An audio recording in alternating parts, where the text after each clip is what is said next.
Hello, everybody, and welcome back to Between the Ears, a podcast where I like to explore my own thoughts from an unbiased and nuanced perspective.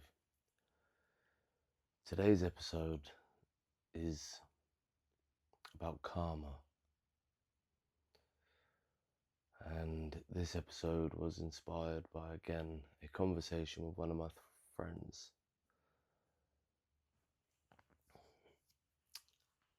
And he said, after me telling him about something that I'd personally gone through, the reply I got was, karma works in mysterious ways.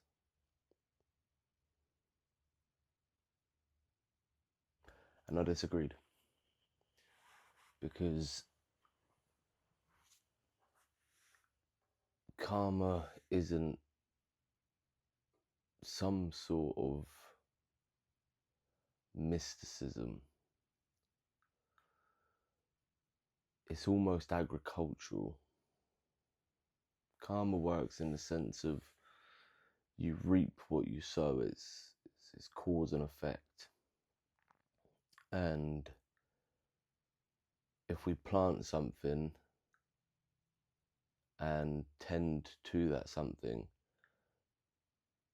plant, grow, harvest, it seems almost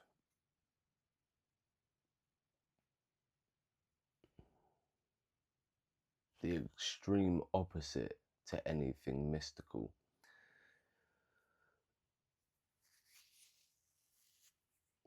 There aren't many circumstances that I can think of to bring in to my own life of where I've said, oh, I didn't expect that. There is certain blind spots and naivety that will cause what looks to be something that is mystical or something that was undeserved. But it seems that karma as mysticism is just a lack of responsibility for what you've played, for how you've tended to your field. It seems to be an easy cop-out to this was undeserved. Almost as if when you say to someone, karma works in mysterious ways, they didn't deserve what they have in fortune or misfortune. And that isn't true. Of course, there are some circumstances where the wind may carry a plague of locusts to your harvest, or it may carry a few extra seeds from something else. I get that. But again, that's not mystical, that's just nature.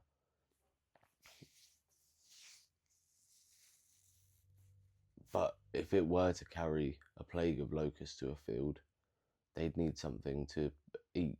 And if it were to bring a few extra seeds, well, the field would still have to be tended to and watered to nourish and nurture those seeds in the first place.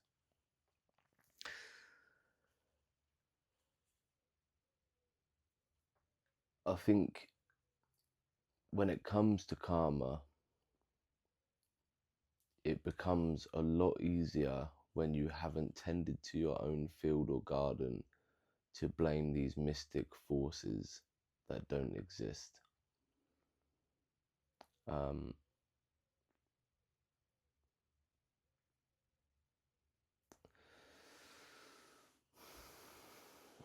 Because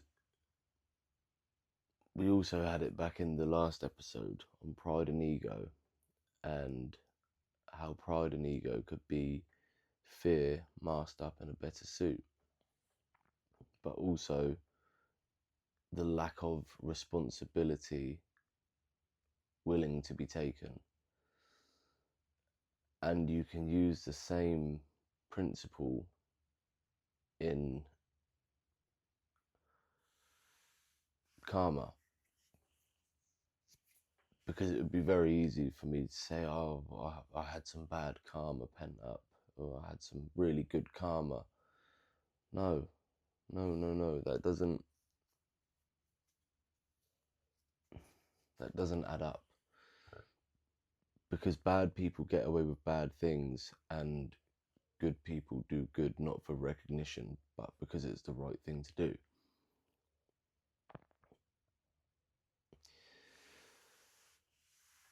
If I were to plant apples, I could expect to get apples. There would be nothing mystical about that. Absolutely nothing. I have planted these apples, and look, now I have apples. That's not mystical. That's not anything out of the ordinary or anything that I wasn't expecting. If I planted apples and those same seeds came back as oranges or olives, I'd probably stand over my field and say, huh, well, I didn't expect that. That would be mystical. I would start to try and pick apart and work out how on earth apple trees I planted could end up being oranges or olives or lemons or whatever it may be that is 100% not apples.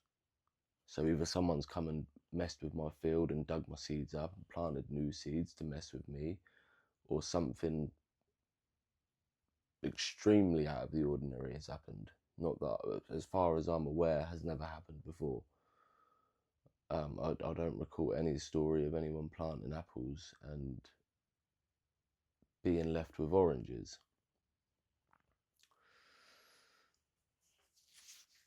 But that's when it would become, okay, that was a bit weird. But it seems to be the mechanics of karma are that we reap what we sow, but they are not exact. They are really not exact, and they are not pure. Because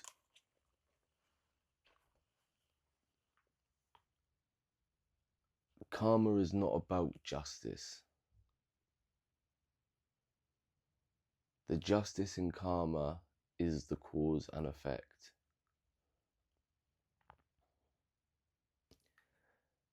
The justice in karma is the fact that you can be pretty certain that you will reap what you sow, but that extends only as far as what you put out you will get back, to a degree.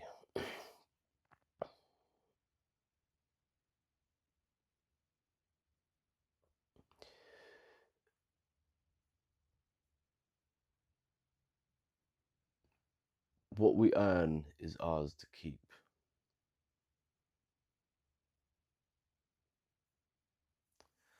And the things we earn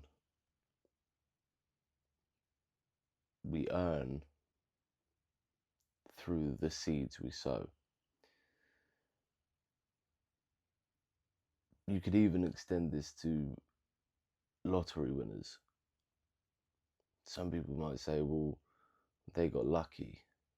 No, the odds were in their favour, but they didn't just win the lottery on a random. They still had to go and buy the ticket. They still had to go and purchase it from the shop. They still had to be there at that place and time to pick those exact numbers that were going through their head, or the regular numbers they may always pick. Okay, the odds were astronomical for them to win, and they had the right numbers at the right time. Luck and cause and effect, karma, it all seems to be one of the best similarities running through it, has one of the best similarities running through it, which is the harder you work, the more you try, the more you put yourself in those positions, it seems to be the luckier you get, the more calmer you get, the better the effects of the cause are, the bigger the harvest for what you reap is. It all seems to be the same mechanisms running behind it. And that's a beautiful thing, because I'm no expert with the Bible, and I haven't actually finished reading it yet. But basically, from what I can understand, is to succeed, try. That's it. Just try. Try as hard as you can. And also define what success is to you. Because if I want to build houses for a living, and then I decide I'm going to try really hard at a music career, knowing full well I have no intentions of being a musician, well then I'm not trying to work towards the right thing. It probably won't work out for me because there's no desire to be a musician.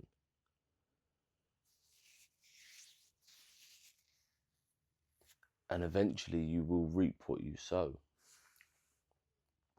And that is karma in itself, reaping what you sow.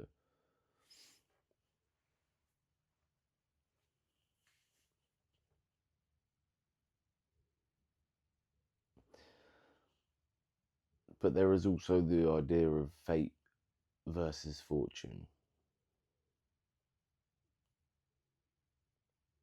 Because the fortune or the misfortune would say, this is everything I have, this is everything I earned.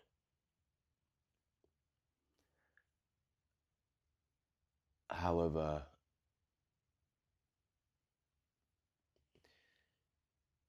if a farmer plants his crop and he spends the whole season growing the biggest and best crops, he nurtures them, he waters them, he tends to them, he gives them the best of the best, he grows these absolutely fabulous crops. And then the day before harvest, a storm comes and wipes the entire field out. Sinks the crops, flooded, gone. You can't account for that. You can't say, well, karma sent that storm. No, it didn't. Unfortunately, these things just happen. There is nothing we can do to stop these things from happening. They just happen. Sometimes it looks unfair, but that's just the way it is. Because you have the great fortune that would have come his way through the harvest of the crop, the biggest and best crops he could have had. And then you had fate that said, nope, not this crop. Maybe the next one. But the difference is, the good farmer will struggle a lot to get over the loss of his crop, but it won't stop him from trying to grow the next crop. He would never turn around and say, I'm done with farming. What use is it? Because that would just be silly to give up at the first hurdle. At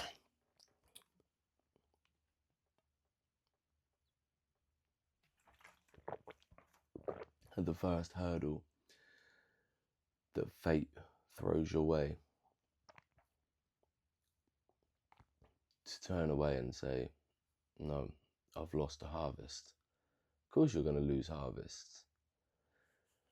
The flip side of that, there is the great harvest of where the wind blows a few extra seeds your way. And when it does that, you have to learn to be grateful, but also honest. Because just as the honest man will say, "Oh, I didn't predict the storm," an honest man will also say, "I had a lovely harvest this year, but I can't take credit for all.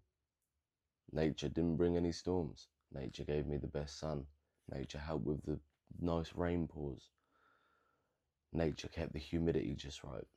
You can't take full credit for every harvest that you reap or every harvest that you lose, but you need to be responsible to a certain extent.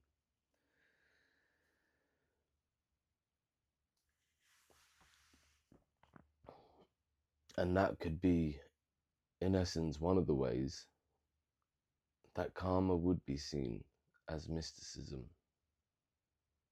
But it was only the wind that blew the orange seeds into your apple farm. It was only the wind that blew the olives. It was only the wind that blew the lemons. And when you strip it down to its logics, it really is quite a simple mechanism behind it.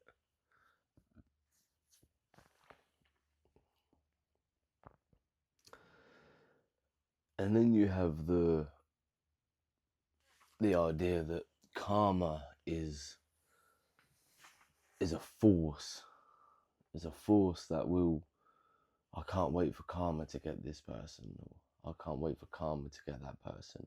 And also, we see bad people seem to get away with things. For example, people go at drug dealers and strippers and these OnlyFans models, and it's like karma owes them a sense of justice. But you have to remember that there are some fields that can't be seen.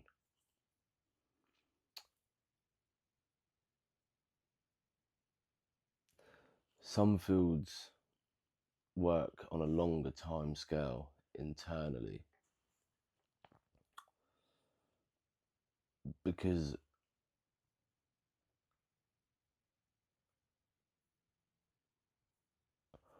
a bad person externally to the outside may never look like he sees the effects of karma, yet the effects they feel, if they have any form of moral compass or conscience, is internal. Because they will battle internally, and that will be the demise of that person. The karma doesn't work, because you could look at the drug dealers of the world and say, well, they've got lovely things and they've got houses, homes, blah blah blah, all the like. And at what cost? At what cost do people earn these things? Because a nice quote I like is, "What good is gaining the world if it costs you your soul?" I mean, it happened to Judas out of the Bible. He betrayed Jesus and got his money, but it never made him happy. Because at what cost did Judas get the coins? It came at the cost of his soul. He betrayed Jesus. And to lose your soul to gain everything it's an awful thing. That is too much of a price to pay. To sell out is too much of a price to pay to gain anything in this world. And you must stay true to yourself, because that is the worst effects of karma, is when karma gets you internally, when you start to struggle with yourself.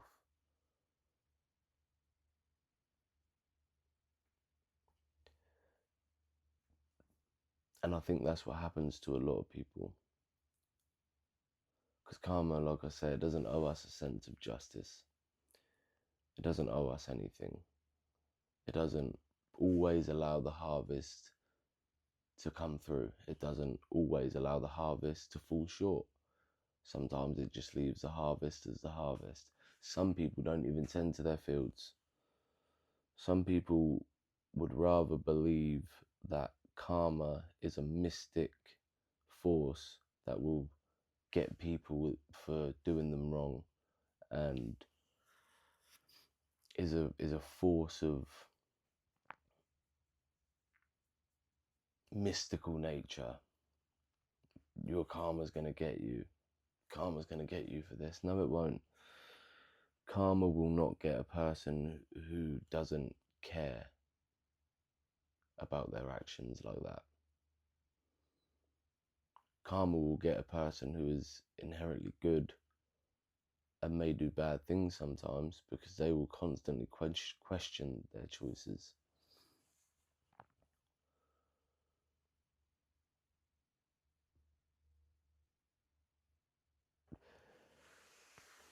I'm sure the old Stoics would have said something like, sow character because that part is yours, accept circumstances because that part is not. The only thing you can work on is to build yourself, to build the best possible version of yourself. And then when you start to become the best possible version of yourself, you can extend that to work on building better brands, better companies, better relationships, better family, better lifestyle, everything. But you also cannot account for fate. You could build a business and the business goes bust. Now, of course, there's certain levels of cause and effect to that. You could build your first business and you don't employ lawyers, you don't employ an accountant. That business is sure to go down no matter how much money you make, because you haven't got the right people in place to assure the elevation of that business, to ensure the proper financial conduct of that business. And the same goes with the rest of the things. It's all cause and effect, but once you have sown the character, you will become better at accepting the fate of circumstance.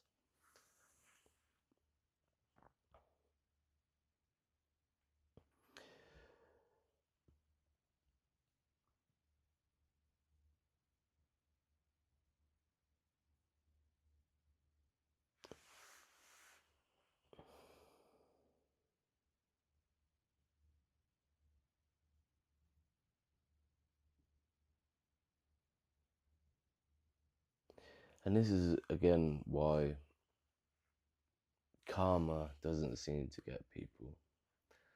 I see a lot of people about ex-girlfriends, for example, or girlfriends about ex-boyfriends, whatever it may be. Oh, they did me wrong, they done this to me, they done this to me. Yeah, well, karma's a bitch. No, no. Karma's not a bitch. In fact, karma is one of the most, to a certain degree, precise formulas that we can use. But just because, for example, you find yourself in a relationship with someone, this person cheats on you or does whatever, this may sound harsh, but you just need to pick better partners. You couldn't account for the fact that person was going to cheat on you. You really love that person, you've done your best for that person. You can't account for the fact that that person was going to domestically abuse you, or but the signs were probably there to a certain degree, and if they weren't, accept it and move on, because karma's not going to get that person.